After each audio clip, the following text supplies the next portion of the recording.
ایک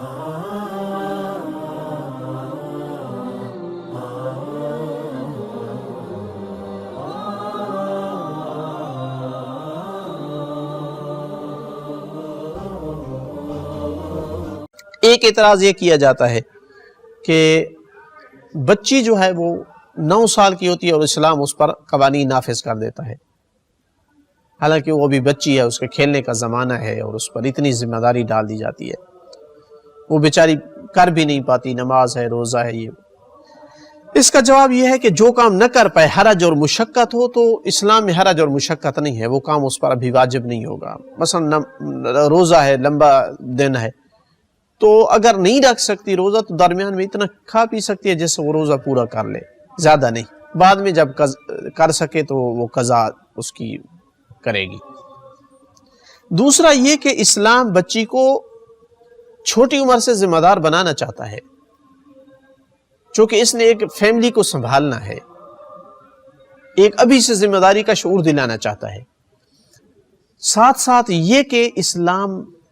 جانتا تھا کہ مرد کتنا ظالم ہو سکتا ہے، تو کچھ غلط قسم کے اور ناجائز قسم کے تعلقات سے بچانا چاہتا ہے تاکہ کسی ظالم ہاتھ میں نہ آ جائے، ابھی سے اس کو دور کر دیا جائے، ابھی سے پردہ کر دیا جائے۔ ساتھ یہ کہ آپ کو معلوم ہونا چاہیے کہ سائنس قبول کرتی ہے ابھی سے کہ 8-9 سال کی عمر میں بچی کے اندر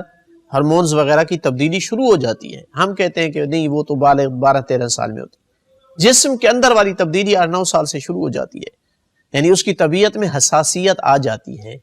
تو اسلام تب سے اس کو بچانا چاہتا ہے، محفوظ رکھنا چاہتا ہے، اس کی معصومیت بچانا چاہتا ہے۔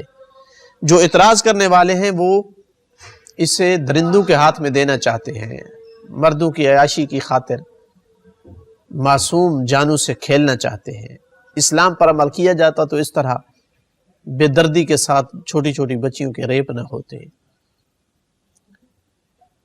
تو یہ تو ایک شرف ہے، ایک مقام ہے کہ لڑکے 15 سال تک وہ آزاد ہے، اس پہ ذمہ داری نہیں ڈالی، اس کو اس قابل نہیں سمجھا کہ اللہ اس پہ ذمہ داری ڈالے۔ بچی کو 9 سال کی عمر میں اللہ نے اس کا ثواب لکھنا شروع کر دیا ہے، اس کو اپنی ایک کنیز اور ایک خاتون تصور کر لیا ہے، اتنا جلدی اس کو اس قابل سمجھا ہے کہ وہ ایک ذمہ دار انسان بن سکتا ہے۔